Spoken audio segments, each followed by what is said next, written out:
So you decided you want to move to LA. What next? Hey, I'm Amy and welcome back. I know this is a lot different from my normal movie reviews and other movie related stuff, but this was kind of a request and also part of a little bit of a series, I guess, that I'm doing every year now. I did this a little bit less than a year ago when I first moved to LA. I talked about kind of my experience, and then I did it again a year later, kind of following up to that. And then now this one was a request from my really good friend Ashley Stormo. If you want to check out her channel, linked in the description. She is another amazing film tuber, and she kind of requested to answer for, she requested for me to answer some questions from her and her friends who are thinking about moving to LA. So I have a huge list of questions. So this may be a little bit of a long video, but up front I want to do a little bit of some caveats before I really get into the questions, because really big disclaimer, these answers that I will be giving to these questions are based on my personal experiences, and everyone's experience is going to be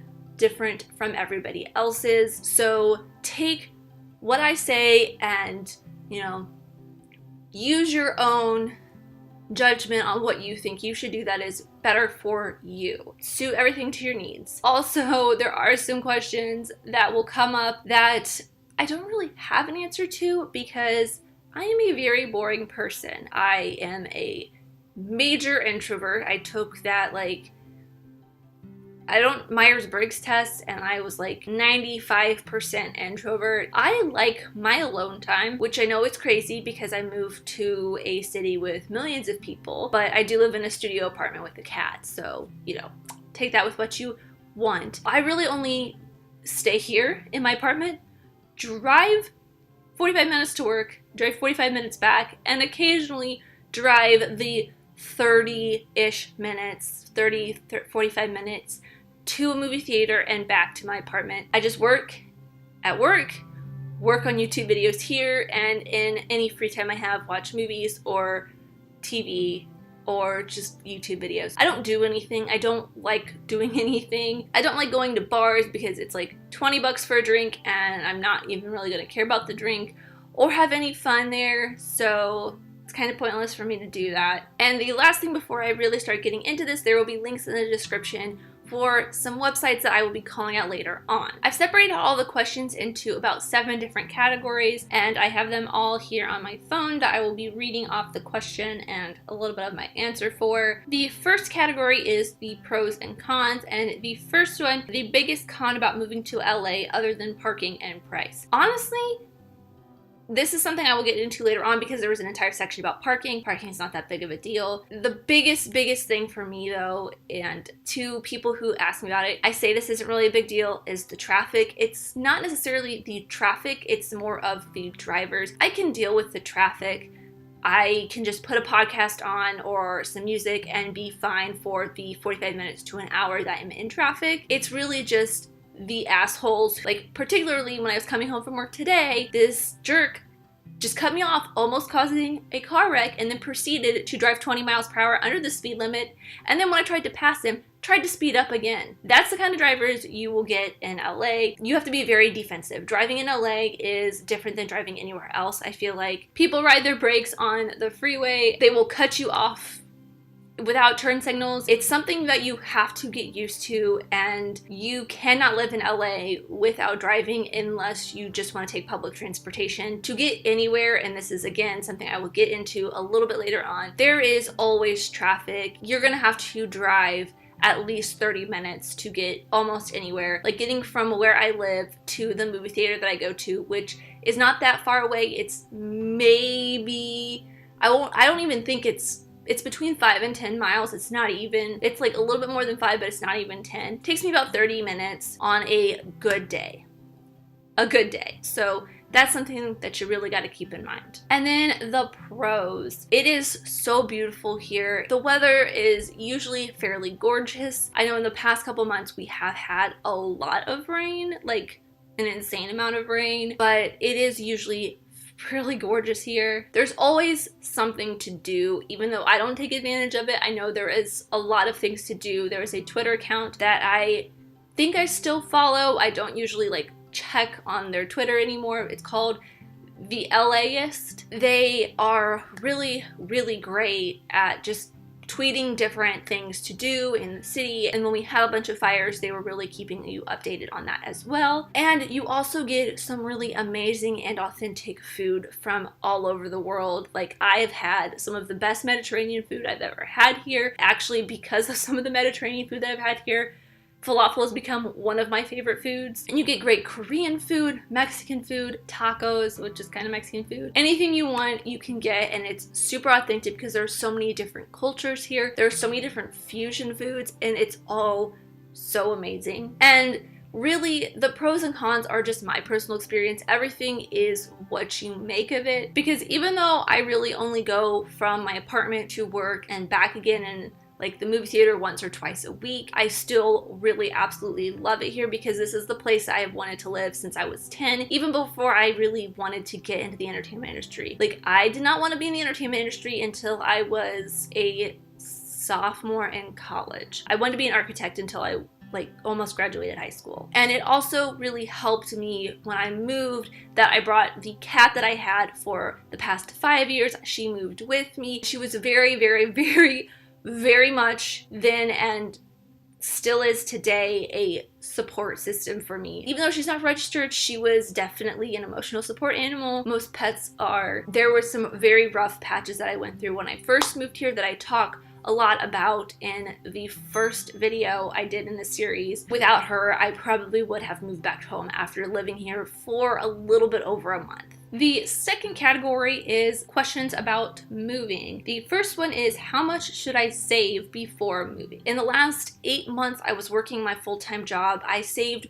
roughly like a little bit less than $10,000 between both my savings and my checking account, maybe a little bit under $9,500. You need to save up quite a bit, especially if you're not going to be working a full-time job or having any other way or means of supporting yourself. That like $10,000 lasted me almost 5 months, like a little bit over 4 months, and that was mostly because I was able to conserve my money because I really didn't do anything. I spent 8 hours a day applying for jobs, occasionally going to the movie theater because at the time I did have Movie Pass, and sometimes going to the gym that is located on my apartment property. And then I also worked on the Sims YouTube channel that I have. There are videos still up there if you want to check it out. It's linked probably on my channel somewhere. I don't post on there anymore, but also in that free time, I started this channel. The next question is, anything on my shopping checklist I should remember to buy prior to the move? Two really big things. One is renter's insurance. There will be places that will not rent to you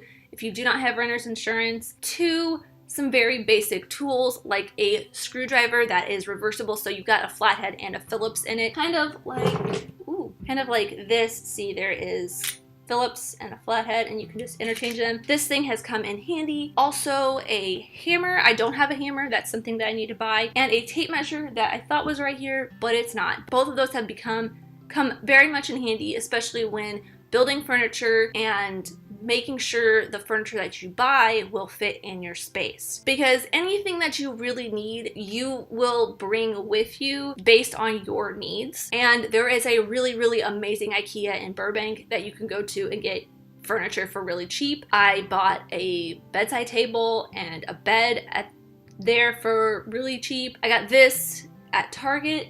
Well, this at Target a couple months ago. Pretty much you can buy all your furniture and stuff once you move, and everything else you bring is really up to your needs, but I definitely recommend getting insurance and getting some tools. The next question is, what did you wish you had known prior to moving? This is one thing that I found out before I moved, but it was I wish I had known before I started looking at places. A lot of apartment managers or landlords will not even talk to you if you do not have a moving date within the next month. I came and visited in late March, early April to start looking at apartments and hopefully getting some job interviews, which I did not have any job interviews, but I started looking at apartments, and a lot of places just did all but hung up on me when I called asking to see if I could view any places or see if they had any places open, because my move date was at the end of May. Only start looking a month before your planned move-in date, because a lot of the times places will either sell or will not have a space available for you at least a month window, if that makes any sense. Also, and this is really weird coming from me, it can be a little bit lonely. This is not my experience because, like I said, I'm an introvert. I like having my alone time. But what I've heard from other people is that it can be lonely. A lot of people, especially in the entertainment industry, are very much out for their own needs. They don't necessarily care a lot about you unless you can benefit them in some way. So you can have a ton of friends, but there can be times where you feel like you're very lonely because everyone is just kind of fending for themselves and focusing on themselves. The last question in the moving category is, how was your experience acclimating to LA? Touched on this a little bit. I talk a lot about it in my first 2 videos. I was not in a good place during the first one, and the second one is a little bit better of a follow-up to that. But it was not as difficult for me as it is for some people, despite that one little thing. But most of the little dramas I had at the beginning were job related. This has been a place that I've wanted to live since I was 10, no matter what career path I was in. I visited in February of 2017. I moved out here in May of 2017. So my 2-year anniversary is actually coming up on Thursday. As soon as I visited for the very first time, I felt that this is exactly the place I wanted to be. I did not envision myself anywhere else. I grew up in a very, not super small, but I grew up in a small Midwestern town, and it just never felt like the right fit for me. It just felt like I was supposed to be somewhere else. As soon as I stepped off the plane, hopped off the plane at LAX with a dream, my cardigan. I saw the palm trees. I just knew this is where I needed to be, even though it was like monsooning the entire week my friends and I were here. The next category is apartment stuff, and the first question in that is, what is the average cost of living? Rent, utilities, driving, food, and fun. I heard it's $2,000 a month, but that seems low. It really depends on where you live and what you like to do. Rent can range anywhere from $950 for a bachelor studio, which means it does not have a full kitchen. You get like a small fridge and a sink, but you don't have an oven or like a stove, so you need like a hot plate and maybe a toaster oven or something. And that's in Koreatown, which is like one of the cheaper neighborhoods. And then it can also get up to, and this is like a low estimate, $3,000 for a 2-bed, 2-bath unit in the middle of Hollywood that has a washer, dryer, and dishwasher in unit, parking included, AC, and a pool on site. My monthly expenses are a little bit over $2,800 a month. That includes all of these things that are just flying by right now, but my apartment has security, it's key card access granted, and I will talk a little bit about that in a second. There's a pool and a hot tub on site, a gym on site, parking, and air conditioning. I also spend money on like subscription services like Netflix and Spotify with Hulu included. YouTube TV is my cable. What else do I have? AMC A-List. Also going to the cheaper gas station in my neighborhood about 3 times a week, and groceries, YouTube Premium. Yeah, just pretty much everything that just flew by. The next question is, what safe neighborhoods should I live in if I want to be an actor slash director slash screenwriter? I want to drive as little as possible. Well, honey, have fun with trying to drive as little as possible unless you take public transportation. In LA, you basically live in your car. Like I said earlier, 30 minutes. But if you want something affordable, you do have to give up safety. I don't live in the safest, the most savory location in Van Nuys. I found a place that has on-site security from 6 p.m. until 8 a.m. the next day, and any way to get into my building, any outside doors or parking gates are key card access only, so I feel very safe. The area that I live in is not very safe, and it's kind of dirty, and a lot of places, LA is not a glamorous place. I say it's beautiful, but it is kind of gross and dirty, especially Hollywood. Especially Hollywood. Burbank is probably your cheapest and safest option if you want to go safe and cheap. If you want a really cheap option, you can go to Koreatown, which is really close to Hollywood, but a lot of these studios are in Burbank or close to Burbank in Studio City, so you're going to be doing a lot of driving if you go to Koreatown. Koreatown is also not the safest area, and a lot of places in Koreatown do not have parking, so you will have to use street parking. I definitely recommend purchasing the IMovingToLA.com's survival guide. Their website is linked in the description. That will have a whole bunch of references and neighborhoods that you can look at that are cost effective, or they're safe, or kind of a combination of the two, and they give you scores based on that. The one that I purchased in 2016, and they may have updated it since then. I haven't checked. Next question is, any suggestions as to what should be on my apartment checklist? And so I'm assuming this is what you want when you're looking for an apartment. I definitely recommend having a washer and dryer,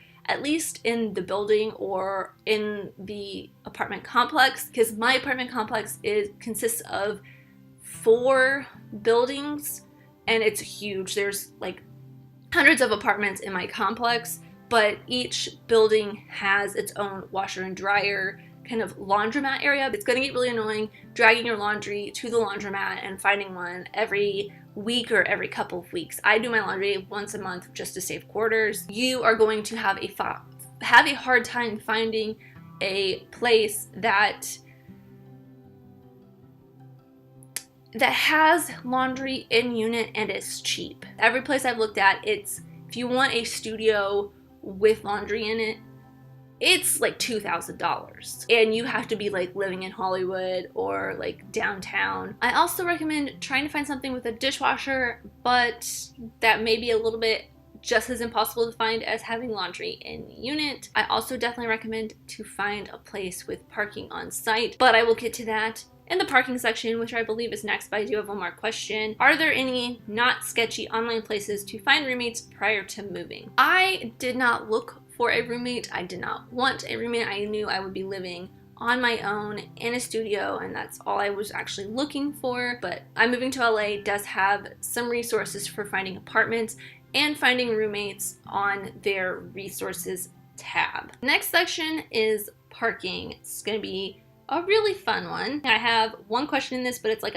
it's 2 questions in one. Is parking really as hard as they say? Also, should I have a budget for parking tickets? Now, I have not had issues with parking. My office has parking. My apartment has parking. All the movie theaters that I go to have parking. But I definitely suggest looking at like Google Street View when you're going someplace that you don't necessarily know, to see what their parking situation is, or to see if you can read the parking signs. The parking signs are fairly difficult to read. There are some times, especially on the weekends or like Friday evenings, that you will have to fight to find some metered parking spaces, but it really is kind of where you live. In Koreatown, downtown LA, and Hollywood area, it's very tough to find parking. They don't really have any parking spots. It's all street parking, and you have to be very careful about reading the signs. There are some places where you can get parking, but it's usually like a CVS, and they have signs that say parking for customers only. But if you live in the valley, or you are going to the valley a lot of places do have parking lots or parking structures. It's just very easy to find parking in the valley, which is why I love the valley,